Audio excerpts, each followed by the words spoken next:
Welcome to the ATP Project. You're with your hosts, Steve and Nicole. And today, how are you? Good? I'm good, thanks, Steve. I'm like, you were going to just go straight into it. And I'm like, good, thanks. I'm good. We've been chatting all morning. You're nice and bouncy and all. That was a very exuberant introduction. I've got a good metabolism. What can I say? You do? I wonder why that is, Steve. Why is it? What controls our metabolism, Nick? Oh, well, let me think. Thyroid, Steve. What are we talking about today?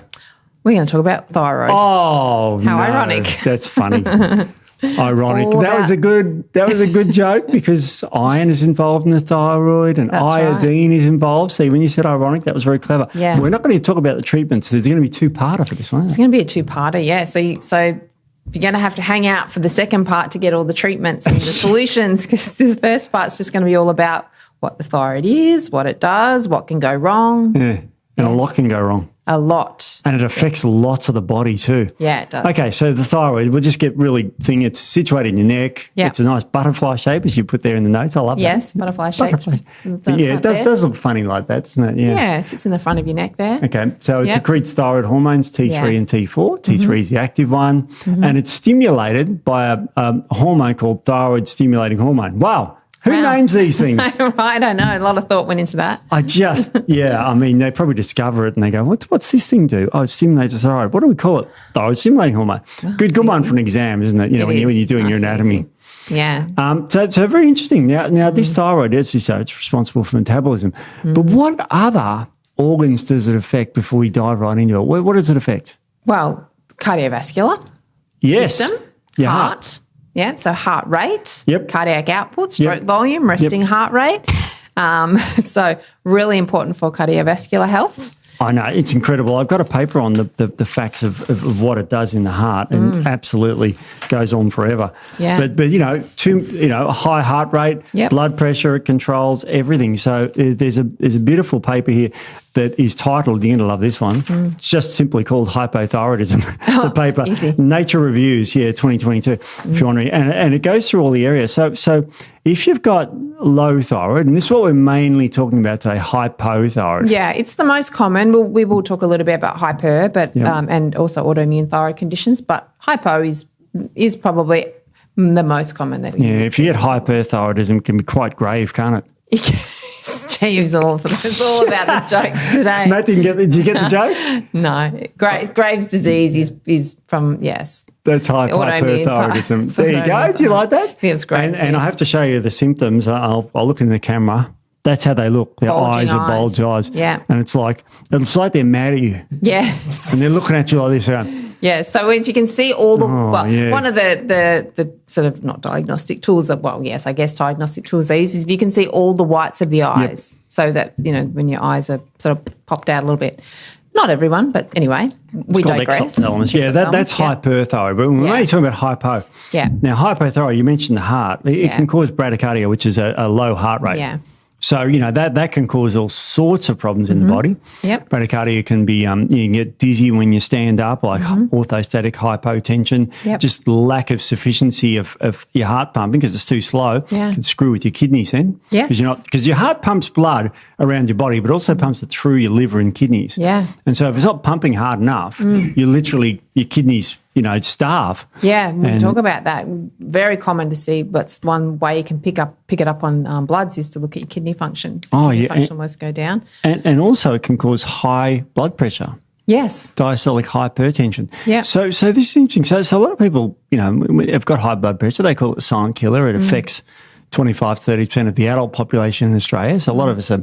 And the weird thing is the treatment for that, and even we as naturopaths might be guilty of that too. You've got high blood pressure.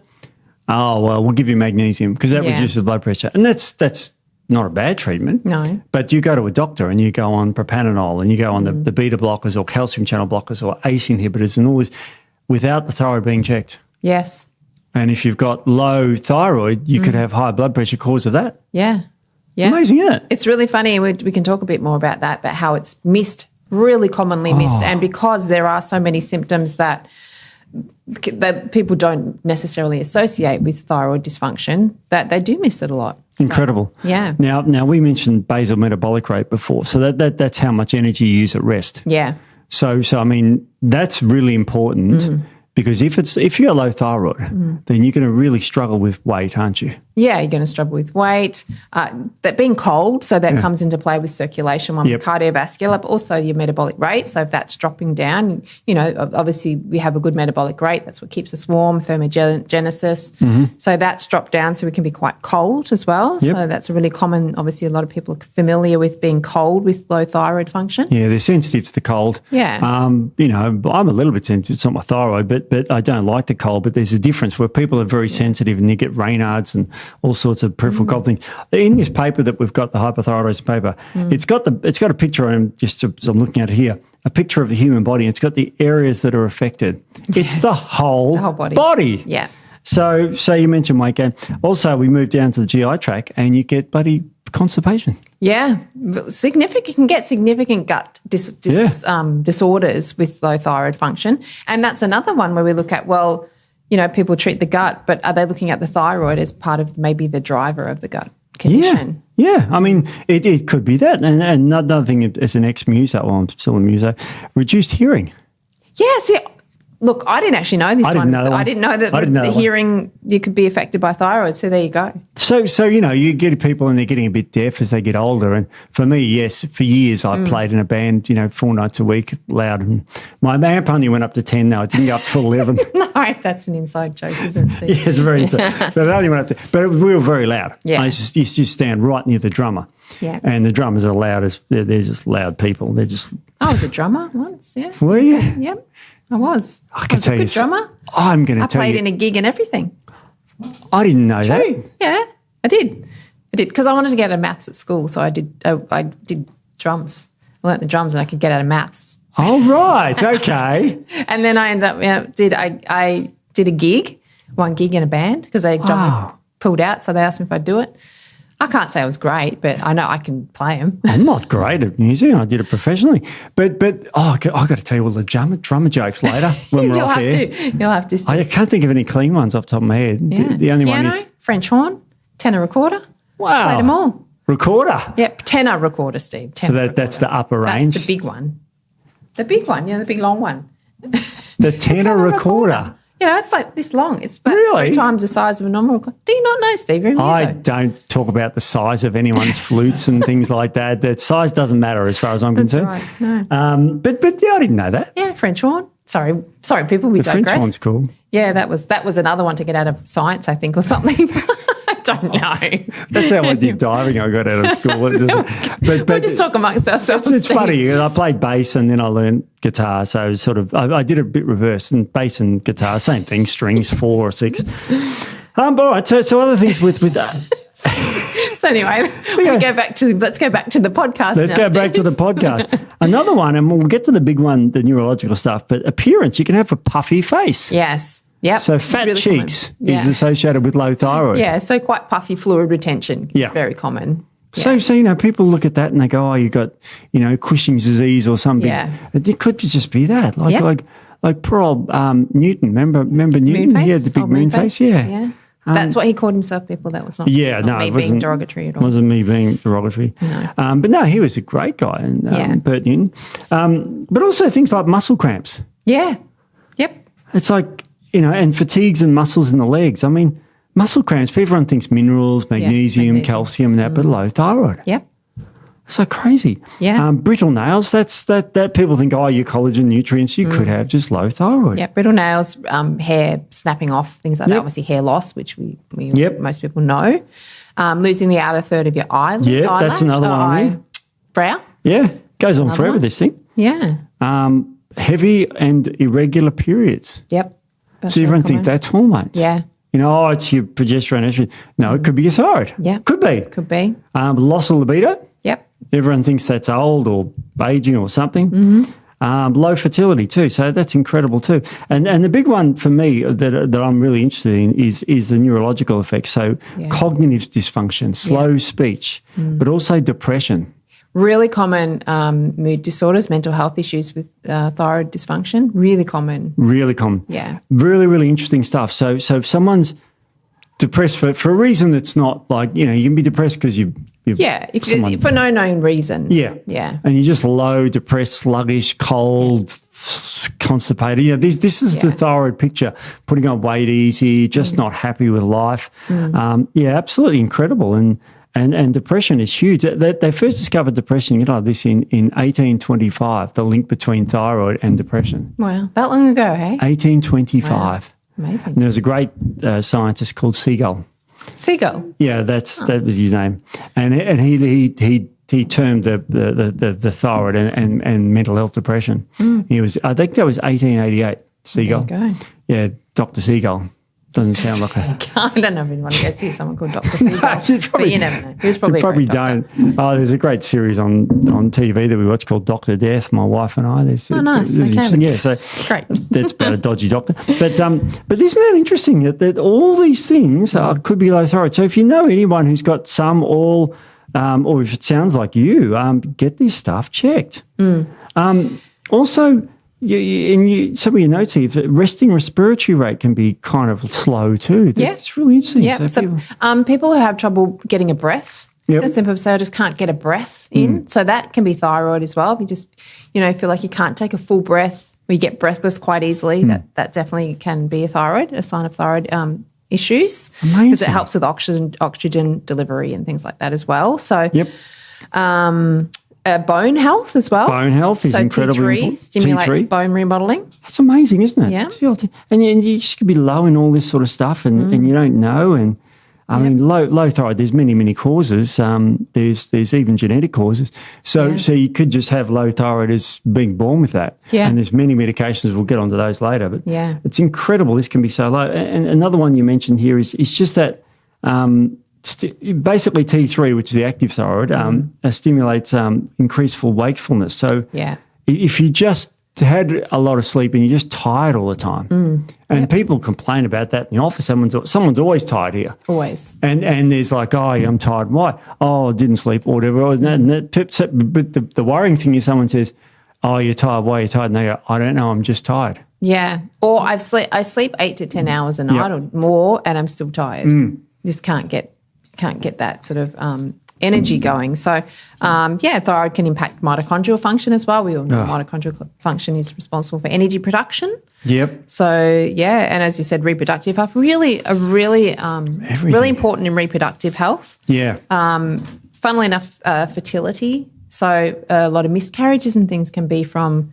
thyroid issues. So low T3, autoimmune thyroid conditions can be a factor when women are struggling to fall pregnant or even maintain a pregnancy as well. So that can be something. So I don't treat fertility, but that's something that when I used to do a little bit of it, is always just recommend getting thyroid function tested if you are struggling with your fertility. Well, that's really common. You mentioned your practice. I mean, Nicole Brown, naturopathy, you're in practice right now. And I'm asking you this without you thinking about it because I forgot to ask you before the podcast. But how many people would you suspect have, I'm not just going to say low thyroid, but subclinical hypothyroidism, which is low thyroid, but you're still within the normal range?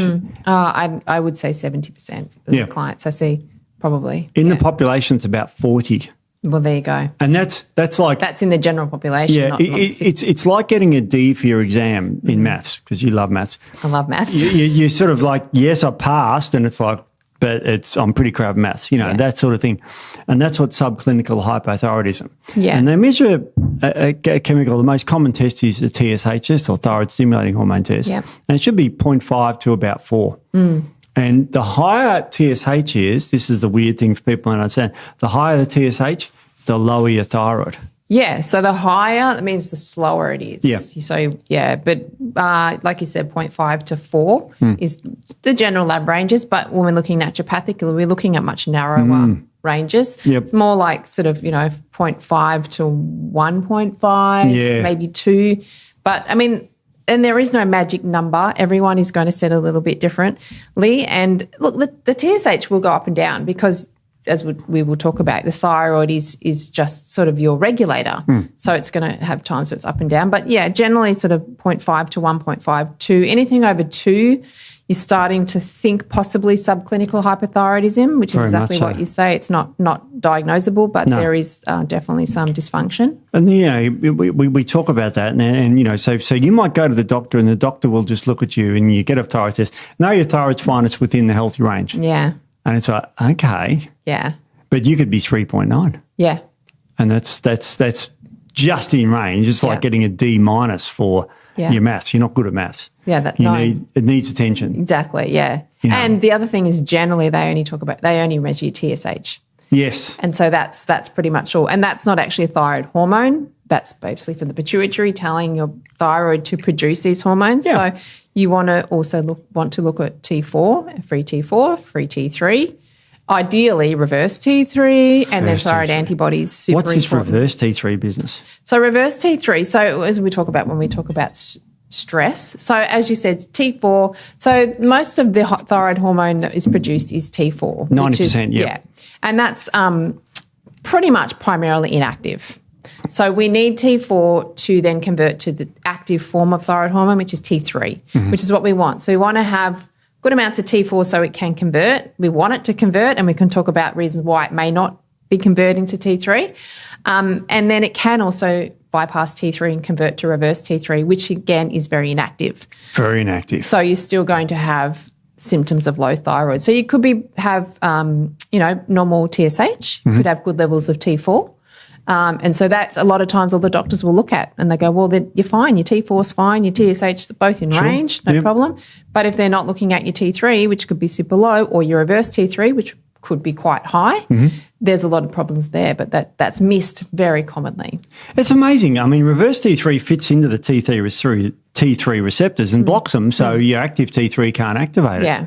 And reverse T3 is increased with a condition that 99.99% of us have, which is stress. Yeah. You know, like and stress can come and go, of course. You know, but if you are stressed, and I've got a great study here on stress, and the way that we medically assess stress. I mean, you can ask if they're stressed, and people subjectively feel that. But a hormone released when you're stressed is cortisol. We've talked a lot about cortisol. And there's a paper here. It's a beautiful title. It says Assessment of Serum Cortisol Levels in Hypothyroid Patients. So, and this is published in 2023. And it's got graphs in it. And I know you love graphs, and I love thyroid. But the graphs are so remarkable. I'll point it to the camera, but if you look at that, it's a direct linear. The more, the top one there, the more cortisol you've got, the more TSH you've got. And everyone goes, oh, so your thyroid goes up with it. No. TSH, the higher it is, the lower your thyroid. Yeah. And if you look at the bottom graph there where my fat fingers are covering, the more cortisol goes up, the less T4 you've got. Yep. And if we flick the page of this particular study, the cortisol goes down with the active T3. Yep. So high cortisol, low T3. Yep, every time. High stress, low T3. Stress. High stress, low thyroid. Yep. Now this makes sense to me, because if you're stressed in the, hunting and gathering, like you were about 1 million years ago, you're out in the bush and something stressful came along, getting chased by an animal or something like that, then you don't give a stuff about your thyroid for 10 minutes, 15 minutes while you're getting away from the bloody thing. That's it. Exactly. You're fighting or flighting. Yep. And so you don't need your stupid thyroid going on there. But eventually, when your cortisol, you're back to your cave and you're settling down, your thyroid level kicks in again. But stress these days is chronic. Yeah. And all these things are, and that's a perfect example. And we'll also talk about under eating and things like that, other reasons that can cause thyroid issues. But your body it's not dysfunctional. It's doing something in response to the environment. So it's actually working well. Yes. But, because we live in a world where everything is chronic stress, chronic, all the things that we have, the thyroid really just can't regulate properly. So you can be, always out of whack in a lot of people, and because of the lives they're living and the things they're doing lifestyle-wise that we're talking about in the modern world. So, yeah. Anything can stress you out, even if you may live with a vicious German Shepherd that keeps attacking you. Yeah, might. My German Shepherd is not vicious and doesn't attack me. Okay, so let's have a look at your forearms. So, no, they're much better. Oh, they're better? They are a little bit better, yeah. So he's 3 months old now. You don't want to show the camera your forearms. No, I know. No, he's just got, anyone that has a German Shepherd would know they're called land sharks. Land sharks or Tyrannosaurus rexes. Oh, that doesn't sound stressful at all. Because they got really sharp teeth. Great. But yes, any sort of stress.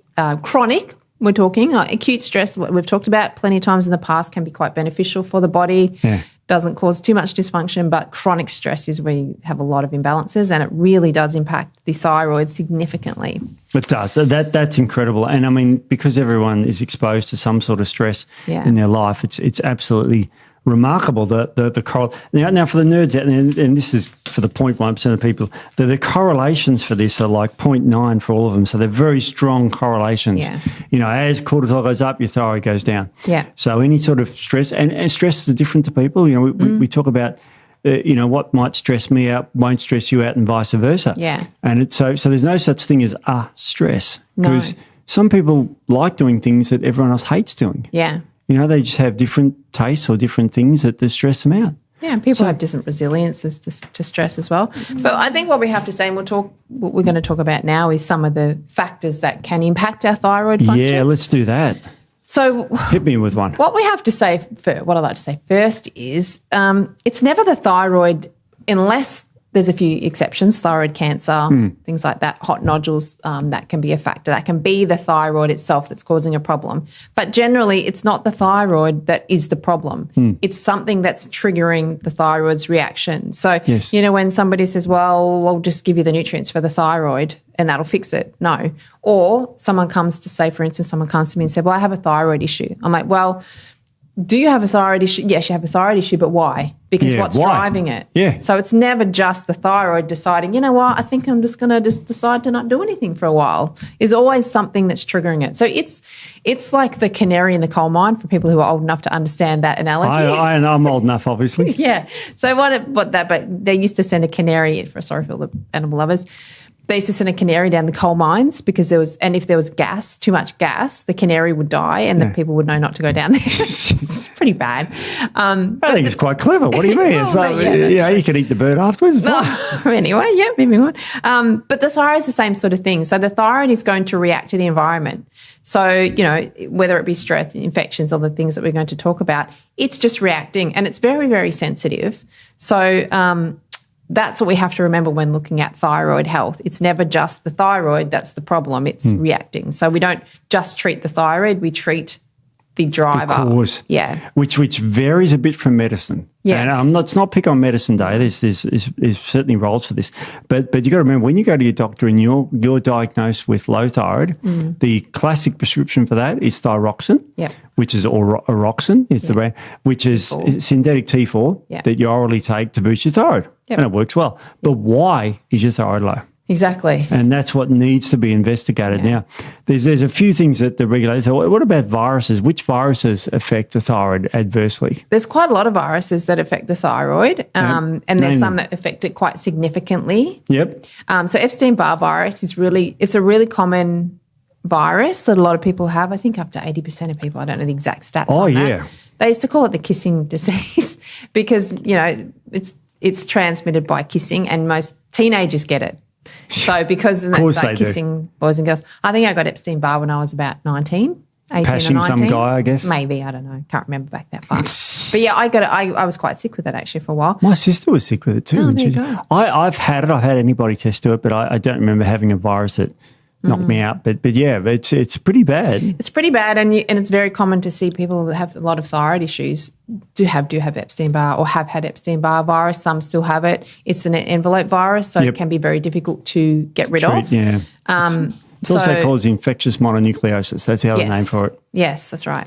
All right, what other viruses? There's some nasty ones. Yeah, herpes simplex virus, another really common virus because a lot of people never have any symptoms of herpes, so that's why it's very easily transmitted. Yep. Because people don't know they've got it. Another one you can get from kissing? Again. No. Well, yes, kissing. That's right. From kissing. Geez, you don't want to kiss these girls, do you? The girls, they're girl germs. Or well, maybe in my it's case, boy germs. But probably both germs. Yeah. Hepatitis C. Yep. Human parvovirus. Parvovirus has come from where? Dogs? Yes. Vicious dogs. I should know Again, that killer dogs. Vaccinated. Now, there's dogs. one other virus, and we've got to be careful how you say this one or you get censored. Also, Coxsackie virus. Steve-O. Okay. That's another one. Yep. And there is another virus that is significantly impacts the thyroid, a more recent virus. That may one. Have been around during the pandemic. What pandemic? We're not talking about the pandemic. We're not allowed to actually say the name of the virus for sensitive purposes, but people know what that is. And there's a lot coming out now and seeing a lot of people that are having huge impacts from that virus. It can reactivate autoimmune conditions that maybe were in remission. Yeah. It has significant impact on the thyroid. It affected my thyroid when I had the virus. Yeah. Yeah. So a lot of people will go, it's called viral thyrotoxiditis. Yep. And so people will go into like a hyperthyroid state, which is very fast. Yeah. And a lot of times, you know, people get the, and this is true for a lot of viruses too, that it's the actual thyroid. So it's causing the weight loss. You know, you get hot and you get fevers and you get weight loss and you get the runs and all that sort of thing. The same sort of symptoms you get when you get fast thyroid. Wow. So that hyperthyroid state is when you first get that virus, and then it can then drop into a hypothyroid state. So it can go very fast and it can drop down and go very slow. And then it is supposed to regulate it, usually within particularly with the most recent virus, within 3 months, it's supposed to re-regulate again. But a lot of people, it's not. So that's has a really significant impact on the thyroid. So if you have had that virus, even people who have had, I don't think I'm allowed to say the needles as well. We can't say anything. But yes, anything to do with that pandemic can really significantly impact the thyroid. So if you are having troubles post that virus, even chronic fatigue or those types of things, thyroid could be a significant factor that you should look into. Yeah, and check this out. These are blood tests you can get checked and all that sort of stuff. Yeah. We'll talk about the specific testing because it's a bit weird, your testing before. Yeah. Now, we've mentioned stress. Now, are you telling me that also sleep can impact my thyroid? Yes. It's sleep, definitely. Okay, so everyone has problems sleeping from time to time. Yeah. Well, I can give you a personal, I'll share. I can give you a personal example. So my thyroid, my TSH went quite out. So it's gone to 3.7, which is quite high, subclinical hypothyroidism, because I've had lack of sleep for the last couple of months, months specifically, but before that as well. So it's really impacted my thyroid, not getting enough sleep. So because it activates the stress response as well, and that activates inflammation. So sleep significantly can impact the thyroid. Just sleep alone. So if you're really struggling with sleep, not getting enough sleep, thyroid can be affected significantly. The sleep's important. We've done podcasts on sleep before, how important it is. Yeah. And the fact that the thyroid comes up is no real surprise to me, because it's, but you know, it's very interesting because the cortisol levels, because cortisol is increased when you sleep, screws with the appetite. It's very important, sleep. It's super important. And honestly, when you don't get it, and I shouldn't say that. I have an appreciation for women with children. I don't have children, but I have a puppy, and I would never, ever compare children to a puppy. No, what's the difference? But the sleep deprivation is real, people. So it definitely. So and that's interesting when we can talk more about mothers, but postpartum thyroiditis as well, and thyroid conditions with new mothers because of the lack of sleep and the stress and all the other things that go along with having a new baby really impacts thyroid function, and you see it a lot. Oh, and the stress. Yeah, the stress. And also new mums typically don't boost their thyroid by exercising. They're busy with bubs, so they don't have enough it's time, really it's a tricky situation. It really is tricky. Yeah. Now, we have to talk about the elephant in the room, no pun intended, but we have to talk about obesity and thyroid because people relate those sorts of things. Now, you want to explain the relationship between them and if there is one, and what causes what. And yeah, it's really funny because, everyone thinks, well, thyroid function, that makes you put on weight, which it can do, definitely.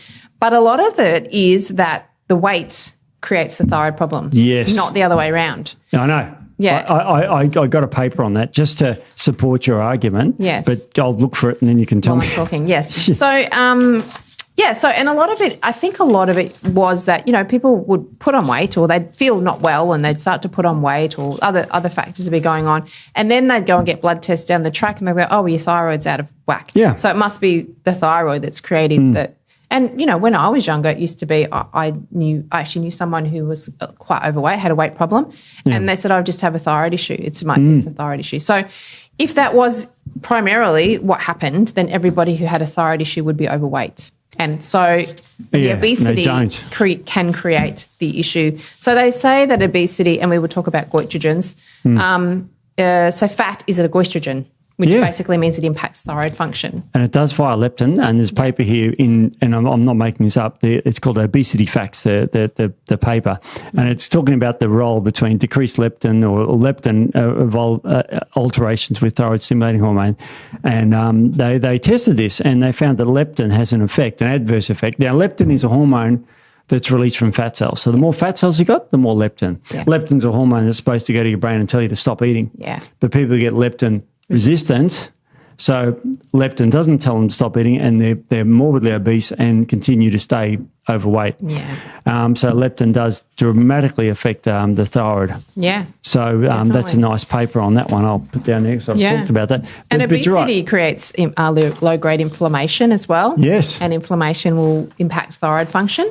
Yep, and I've got another paper supporting you again here on metabolic, the role of thyroid hormone in metabolism in metabolic syndrome. And that was another paper here that's the title of the paper. And it shows you that they are intimately related. Yeah, definitely. I mean, I've treated a lot of women with thyroid function who have been normal weight or underweight, or healthy weight or underweight. When my thyroid went out when I was competing, after I competed, my thyroid function went right down, and we can talk about the reasons why and some of the other factors. Oh, yeah. But I was very underweight with the underactive thyroid. Yeah. So it's not always the case that you will put on weight with thyroid. So, well, you in your case, you were literally starving yourself, weren't you? yeah, and we're going to talk about undereating and how that impacts it. So obesity is a very common cause of underactive thyroid issues. Another one that we talk about almost every podcast is poor gut health. How does that affect the thyroid? So it goes both ways. Yeah. So the gut can affect the thyroid, and then if the thyroid goes out, then that can worsen the gut as well. So again, same type of thing. So if we've got any dysbiosis in the gut, that can create inflammation. Yep. We have gut hyperpermeability. So then we have perhaps those lipopolysaccharides, which we've talked about in the past, cross that barrier and then go into systemic circulation. That activates all your inflammatory markers, which then impacts the thyroid. So there's that. There's also, if you have gut issues, you can have malabsorption. So you're not absorbing those nutrients, so you can have nutrient deficiencies. And we're going to go into the nutrients probably in part 2 of this podcast. Part 2. Yeah. So, but you need, they come through the gut. Yeah. So if your gut's screwed, so zincs, things like that, iron we will talk about. But that can definitely create a thyroid issue. Yep. And then when the thyroid isn't functioning properly, then that also slows down gut function, motility, reduces bile flow, because you need that T3 to actually it helps to squeeze out the bile from the gallbladder. So if you don't get that, then you have poor bile flow. Yeah, so bile is antimicrobial. Yep. So then if you don't have that, then that can impact your gut. Also, bile is needed to absorb fat-soluble vitamins, cholesterol. So we see cholesterol go up when there's thyroid issues as well. Of course. Yeah, so that can be part of that with that bile insufficiency. So you're going to your doctor for your blood test. Very common test is cholesterol. Yeah. And, every year I get that checked, just the lipids and that. And, and if it's high, the treatment is a statin medication, which is the most commonly prescribed drug in Australia. Yeah. But it could be the thyroid. It could definitely be the thyroid. And I see it all the time. So I see it all the time when thyroid function goes down, cholesterol goes up. That's so amazing. lipid markers go up. So really common, and a lot of that can be just from poor bile flow because you're not, emulsifying your fats, but not pulling it out of your system. So that's really common. And if your poo's sorry to get graphic, if your poo's too tanned, like not dark enough, the colour of bile light. If it's too light, be careful of that. You can go clay colour. You can have skin issues. A lot of, people who take fish oils and they burp. Oh, yeah. That can be a bile issue as well because the fats, they can't take the fats, diarrhea, that sort of thing. We've talked about that in the past. And that can lead on to SIBO, small intestinal bacterial overgrowth, which we've talked about in the past. And then that will then impact the thyroid further. So it becomes like a vicious cycle. It's a terrible situation to be in. Yeah. Now, I'm going to, what about environmental toxins? They must do the thyroid wonders. Yeah, they're great for the thyroid. As we said, the thyroid is very sensitive, and it's very sensitive to any sort of toxic exposure. And so environmental toxins, and we're all exposed to them on different levels. So, and that's what we've talked about in the past, trying to make sure the environment is as clean as possible, avoiding a lot of as many toxins as you can, household cleaners and even beauty products and things like that. But yes, heavy metals really significant. The 4 heavy metals that are really bad are aluminium, cadmium, lead, and mercury. Yeah. Now, okay, let's just start off with aluminium. I mean, let's say you get up in the morning, have a shower, and you get your spray can of aluminium chlorohydrate. Yeah. That's what's in it. 10% usually. That's what used to make it. And you just go spray, spray, spray, breathe, breathe, breathe. spray, breathe, it's going to get into your body. Yeah, even if you use a roll-on, it's still absorbing through your skin. Yeah, especially if you shave. Yep. And I don't, but you do, probably. Don't know. You're not my face? No. No, but your underarms. Yeah, I do. So, it breaks down the dermis and see, that's scary, isn't it? Even elemental and aluminium. Aluminium cooking things like pots and pans. A lot of people have used aluminium. That can be another way you can get it as well. See, that's scary, isn't it? Yeah, no, it doesn't. Now also cadmium. Yeah, and it's really interesting that people say, well, I don't have any exposure to any of these heavy metals. Well, a lot of these things are thrown into the ground, aren't they?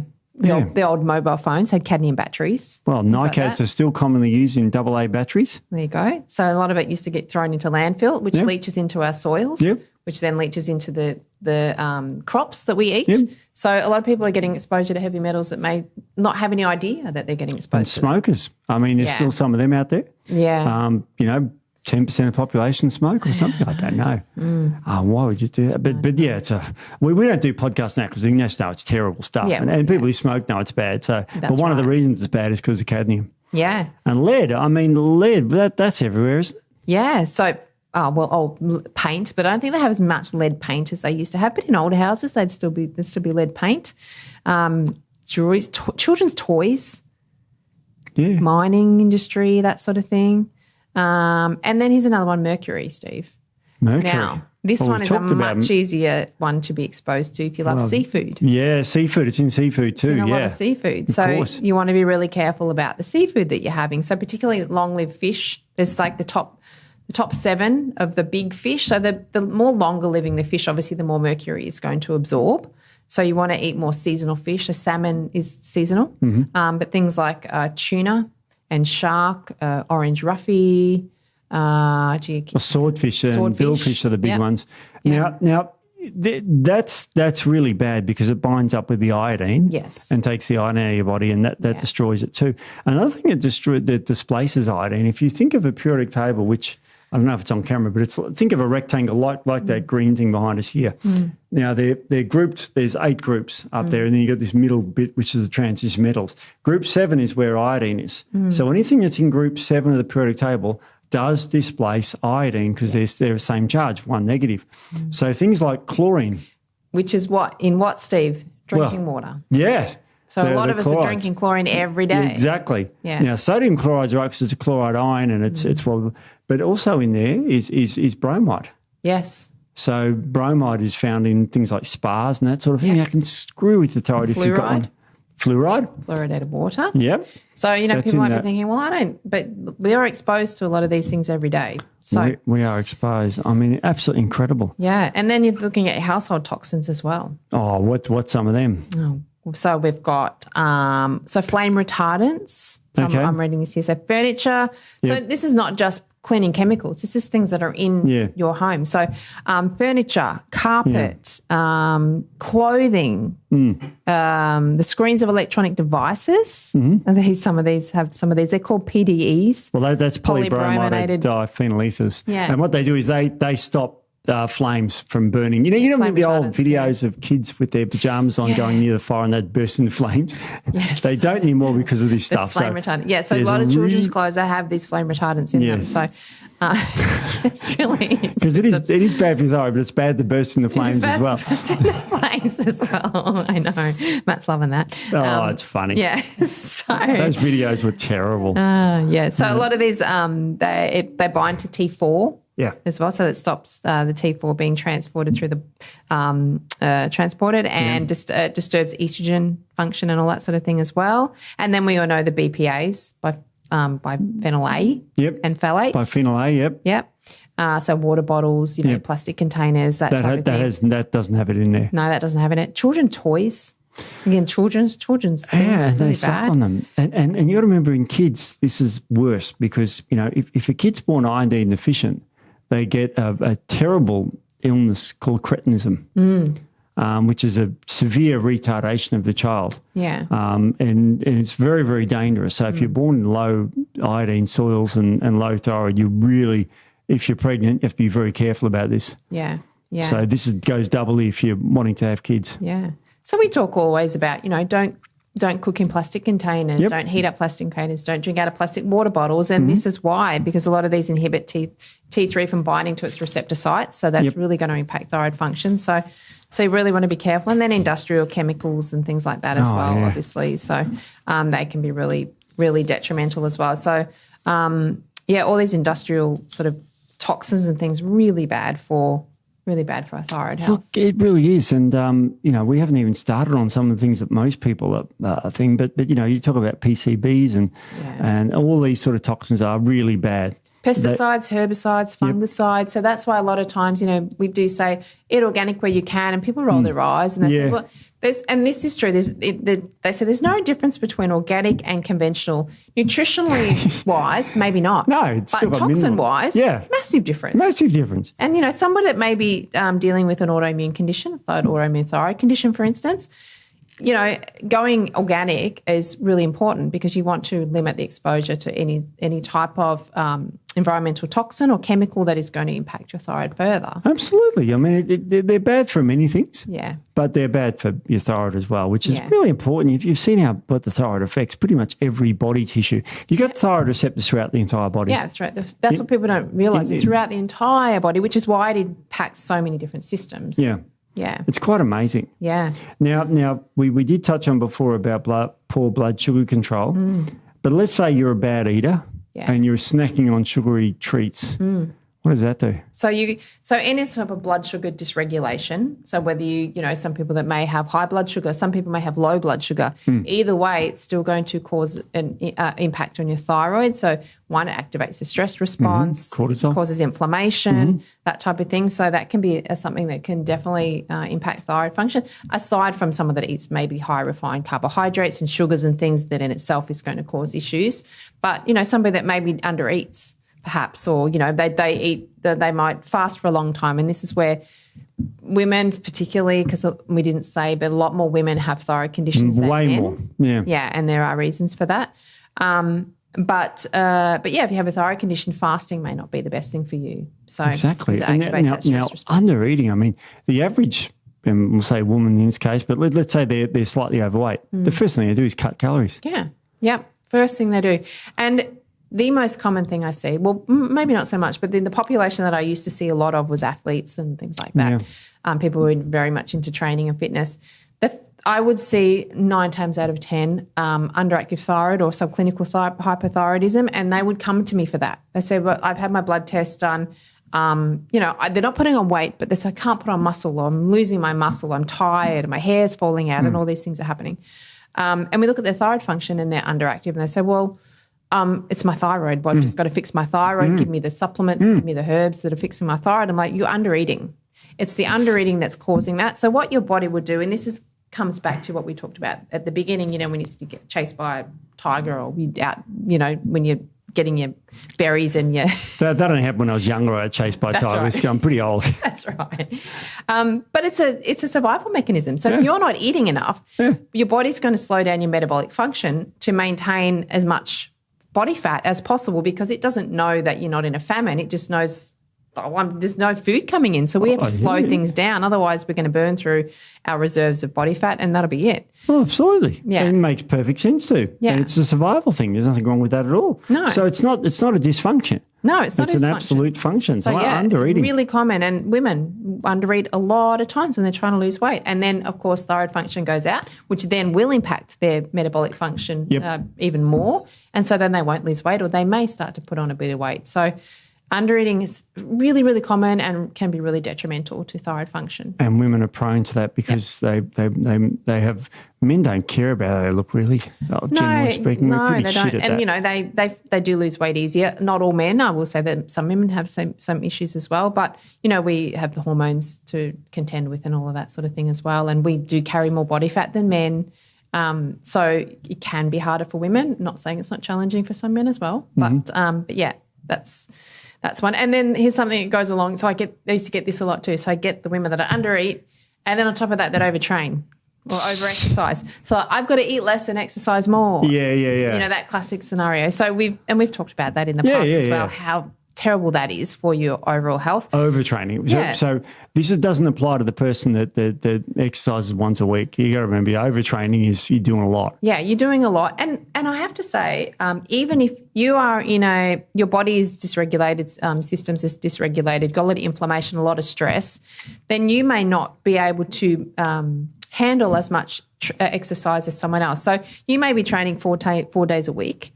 But if you're in your body state where it's inflamed, there's a lot of stress, that's too much training exercise for you. So therefore, you're overtraining. Yeah. But it could also be the women that would train. Like, for instance, I used to train 3-4 times a day. So when I was at the height of training, that's not an uncommon thing. Or women that say, I do weight training 5 days a week, but I lift super heavy, and then I'll also get my 20 to 30,000 steps a day in, which could be a couple of hours of walking. Really? Yeah, 20, 30,000 it's really steps? really common. Yeah. So that in itself, even if you're not under eating, but just that overtraining, it creates that stress response again, creates inflammation. The body says, well, this is too much. We've got to slow everything down. So they're really probably the two most common things I see is overtraining, under eating that can cause thyroid issues. Oh, yeah. And again, mainly women. And the thing is, if you start eating more and pulling it back, thyroid function generally goes back to normal, unless you have autoimmune, which we're going to talk about. Autoimmune thyroid condition, which is different. But otherwise, the body, the thyroid is just responding to the environment, as we said at the start. So you have to change the environment that's triggering the response. Like when we think about when I think of overtraining, I think of people like the weightlifters. Yeah. The Ronnie Colemans that are super big, but they would make up for it with calories. I don't know much about what women eat when they're bulking. Is it a lot of food or? No, well, definitely not. Not like it. Yeah, but the men they go extreme, don't they? Like, well, I mean, if you're a big bodybuilder, but I guess just your general, fitness model, like male fitness models, things like that.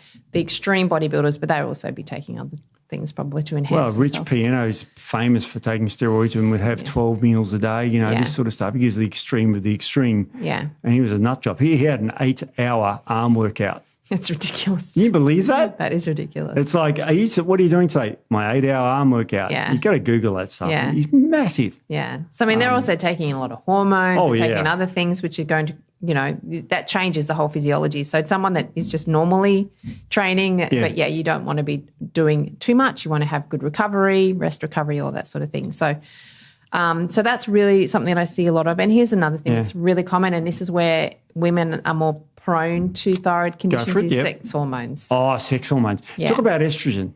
Yeah. Okay. So estrogen. High estrogen can actually stimulate thyroid growth, so the growth of the gland. So really common to see women who have estrogen dominance or high estrogen to have thyroid issues, because too much estrogen will impact thyroid function significantly, and also not enough estrogen. So we go from one extreme to the other. Yeah. So this is pretty much impacts women right from puberty to the end of their life. So the main sort of stages of hormonal change for women. So puberty, pregnancy, perimenopause, menopause. So all of those stages will impact thyroid function, because you will either getting wild fluctuations of hormones, particularly estrogen, or you're just flatlining estrogen postmenopausally. So you will always see thyroid function drop a little bit postmenopausally, because we lose that estrogen. And even progesterone to a degree. So we lose progesterone, which we know is very calming on the nervous system. Yep. So then you have more sensitivities to that stressors. So that stress response is activated more often, which then impacts thyroid function. So that's really common. And even testosterone. So testosterone in women, which, PCOS, insulin resistance, things like that, you can see testosterone too much testosterone, go up. So that can impact thyroid. And then men. So men who have low testosterone, or men who are aromatizing their testosterone to estrogen, and then they have an estrogen issue, and that can impact thyroid. So that can be typically obese men? Yeah. Because fat cells turn testosterone to estradiol. Yeah. Amazingly, because that really puts on men's weight. And we talked about the bodybuilders before. Some of them take Aromadex, which is a drug that slows down aromatase. Yeah. And boosts testosterone in men and reduces estrogen. Yeah. So that's really so it's interesting, because men who become obese become very estrogen. Yeah, very and so if their thyroid was measured, it'd be lower. Yeah, and I see that quite often. Yeah. I see the TSH can be quite high in men who have obesity, and even not significant obesity, so sort of just that central adiposity, that can definitely impact thyroid function. And, and again, they go to the doctor. The doctor says, oh, you got low thyroid, I can treat that. Yeah. Throw them to thyroid, but the cause. Yeah. It's not addressed. Yeah. It's amazing. Now, also, when you think about all this and those stages you talked about, medications.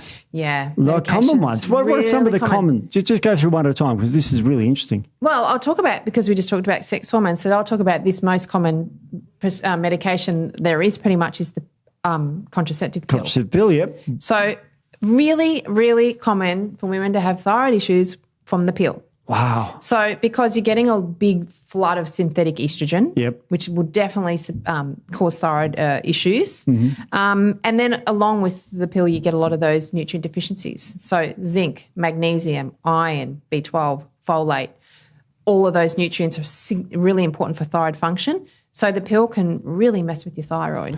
I was always and this is being a bit naive, but the placebo pills you take on the pill, there's 7 of them. They're full of sugar in them.